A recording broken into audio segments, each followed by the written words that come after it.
Vena Melinda, ya menang udah. Kan sudah menjalani berapa bulan itu kan selesai. Bahwa si cowok itu dapat remisi itu kan memang persyaratan undang-undang. Perlawanan yang mana lagi sih?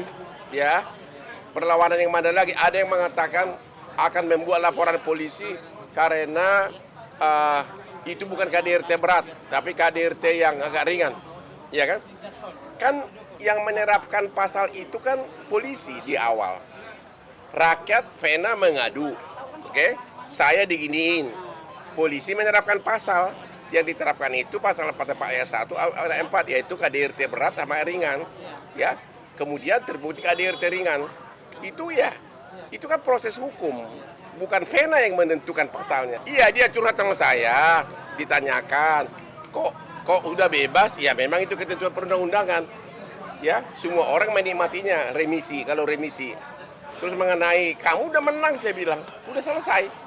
Cerainya pun sudah dikabuli. Rasa tidak puas sih ada, tapi rasa tidak puas terhadap ya karena sudah bebas. Karena undang-undang yang membuat dia bebas karena remisi, bukan karena menang di perkara, bukan. Bagaimana dengan kepulangan Mas Ferry, ya? Ya lagi-lagi oknum advokat tua itu menyatakan dia sudah menang, kan begitu, ya? Menang itu ya nggak apa-apa, menang kemarin kan. Kalau sekarang kan ya tugas kita juga giliran kita nanti menang ya Mas ya. Kita juga harus menang dalam arti kata menyajikan semua fakta-fakta yang tidak bersesuaian dengan apa yang diucapkan gitu. Jadi saya menghimbau nih kepada oknum advokat tua itu nggak usah bicara lain daripada urusan hukum. Ya kemarin teman-teman wartawan nanya urusan hukumnya, tapi dia malah bangga memamerkan cincin berliannya lah, memamerkan mobil Lamborghini-nya lah. Kita bukan sedang beradu siapa kaya, siapa yang tidak kaya. Ya, kalau bicara kaya sudah pastilah dia lebih kaya dari saya. Kenapa? Umurnya kan sudah jauh lebih tua dari saya. Ya. Jadi tolong kita profesional aja sebagai seorang advokat yang dimana banyak sekali mata memandang bahwa si advokat tua itu kan merasa dia paling hebat, harusnya bisa memberikan edukasi hukum kepada masyarakat bahwa ketika kita menyampaikan A di hadapan publik harus bisa dibuktikan A gitu. Jangan bicara asal bicara. Sampai detik ini apa yang dibangun ya kemarin itu menurut saya dia tidak bisa buktikan. Ya. Bahkan mungkin kalau memang diperlukan kami berani berhadapan. Kalau ada oknum mengatakan akan menempuh upaya hukum, jawabannya, lu mau masuk TV aja lu. Nggak usah lah somasi, akan mengajukan gugatan, akan mengajukan. Saya udah dengar itu, Vena udah curhat ke saya tentang itu. Katanya ada oknum pengacara akan menempuh upaya hukum karena ngaku KDRT berat, tapi dihukum KDRT ringan. Itu sama dengan pembunuhan.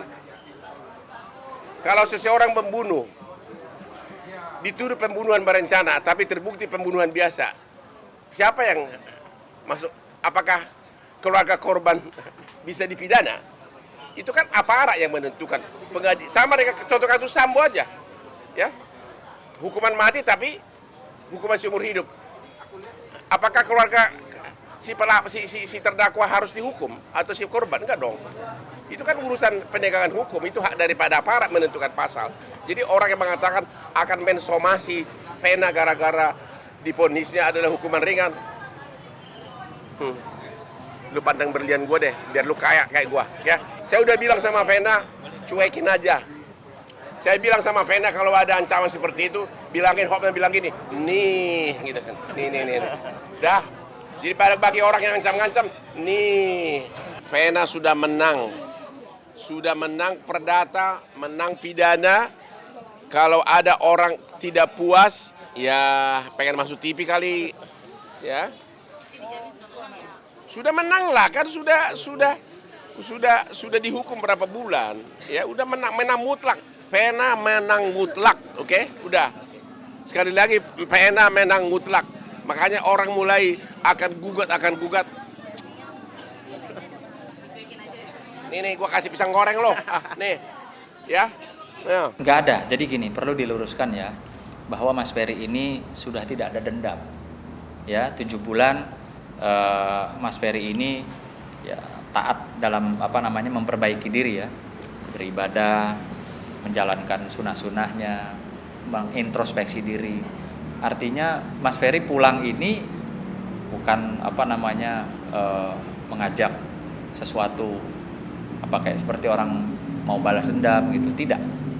Saya katakan tidak, tapi lebih kepada Mas Ferry ini hanya ingin berbagi rasa kepada orang-orang yang mungkin dianggap selama ini dengan sengaja atau dengan maksud dan tujuan tertentu menjatuhkan, merusak karakternya Mas Ferry. Kalau saya bekerja, pasti saya mengetahui jumlahnya.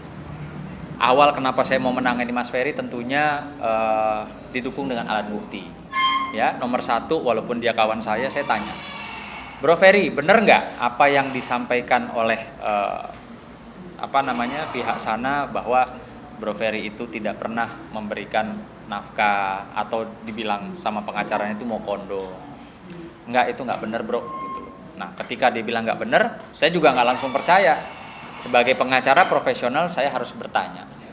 Mas Ferry bilang statement dari pihak mereka tuh nggak bener. Mas Ferry punya bukti nggak? Dia bilang punya bukti bro. Mana buktinya? Sehingga di awal-awal sebelum Mas Ferry tidak pulang, dia sudah memberikan bukti-bukti kepada saya bahwa apa yang dikatakan atau dibentuk opininya bahwa seorang Ferry Irawan itu adalah laki-laki yang mau kondo, yang tidak memberikan nafkah, itu dapat saya pastikan selaku orang hukum itu tidak benar.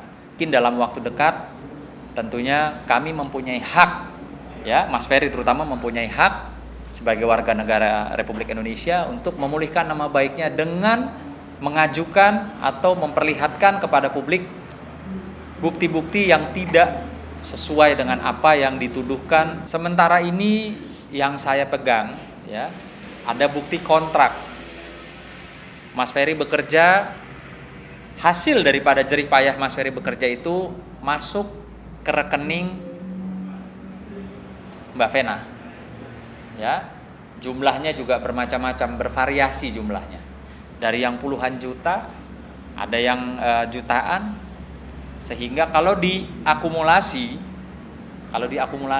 selama 8 bulan ya bro, ya. 8 bulan menikah itu tentunya sangat tidak pantas kalau dibilang klien saya itu Mas Ferry Irawan adalah seorang laki-laki yang tidak memberikan nafkah.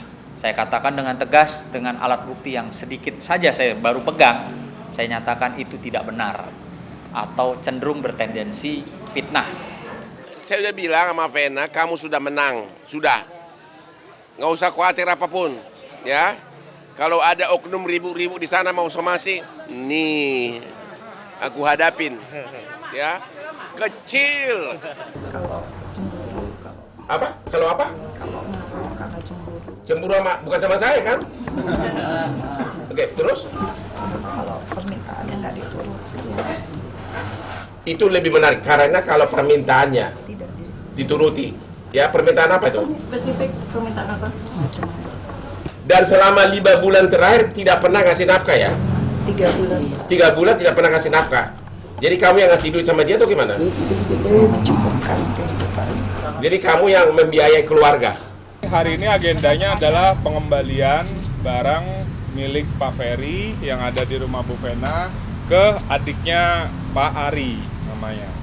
Nah, terkait tanggal 23 Februari yang kita mulai agenda sidang pertama itu, kan kita udah minta surat kuasa, tapi belum ada respon. Terus tanggal 22 Mei, kita akhirnya kirim surat ke tim kuasa hukumnya Pak Ferry ke Pasundan. Akhirnya direspon dengan baik, tanggal 17 Juni udah tanda tangan kuasa, dan tanggal 6 Juli hari ini kita akan menyerahkan barang milik Pak Ferry tersebut. Ada ikat pinggang, ada akta kelahiran, ada elektronik merek kacamata, total ada 101 barang. Kita mengembalikan pemberian barang hadiah ini ya. Jadi isinya adalah My dearest lovely Vena, sayang selamat ulang tahun ya, panjang umur, sehat selalu, semakin tawakal, tawadu dan istiqomah, senantiasa dalam lindungan Allah Subhanahu wa taala. Amin. tetap menjadi istri yang solehah, ibu yang baik, dan semakin sayang sama suami dan anak-anak. Abi akan selalu untuk Vena. Moga-moga suka ya sayang dengan hadiahnya. Your husband, Ferry Irawan. 29 Juli.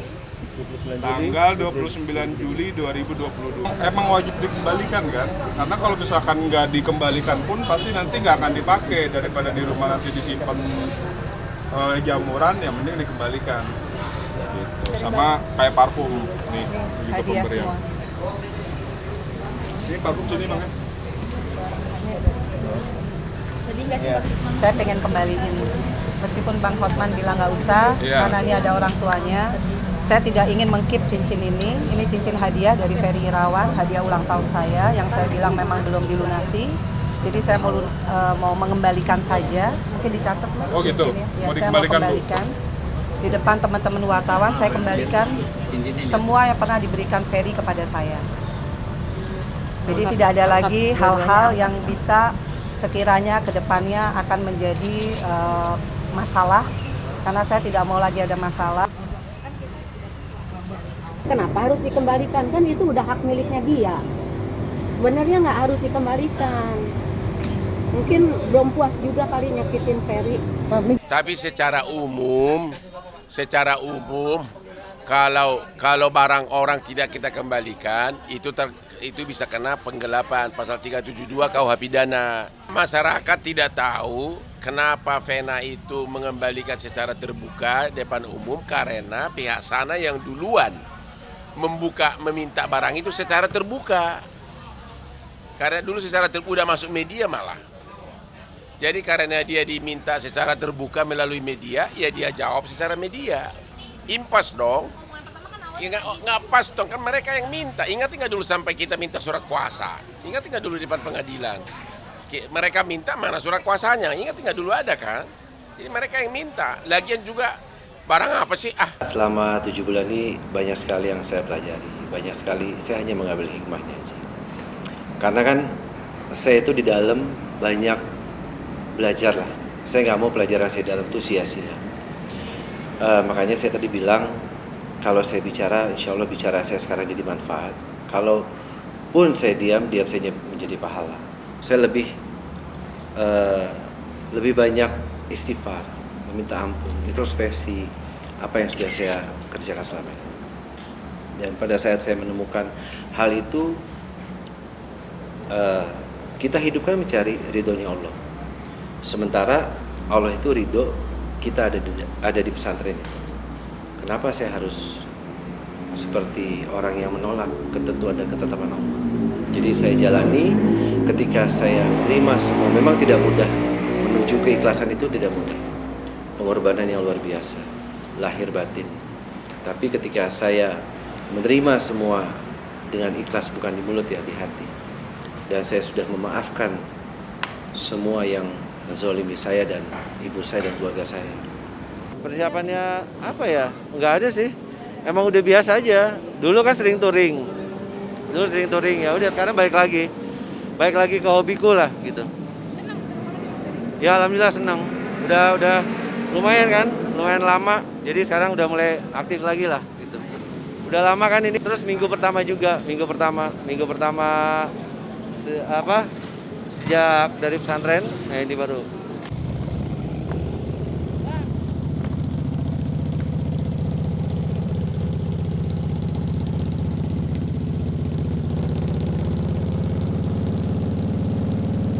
Kan pakai jas, pakai Lamborghini, sering makan di pinggir jalan. Apa nih Bang makanan? Lebih enak dari hotel bintang 5.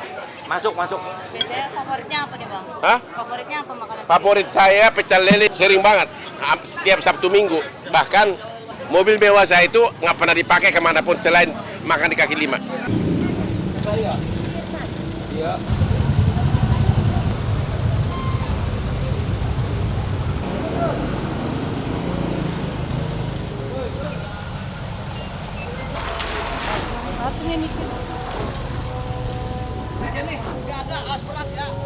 Katalah ya. Katalah. Planning ke depan itu yang tadi saya udah bilang ya. Saya fokus kepada hal-hal yang positif. Dan saya fokus kepada orang-orang yang menyayangi saya, mencintai saya, khususnya mami saya, keluarga, dan ini juga sekaligus Bang Sunani dan Bang Jeffrey Surabaya itu udah bukan sahabat lagi, udah saudara saya juga gitu. Jadi lebih baik saya fokus pada orang-orang yang sayang sama saya, dan saya fokus lebih untuk memperbaiki diri.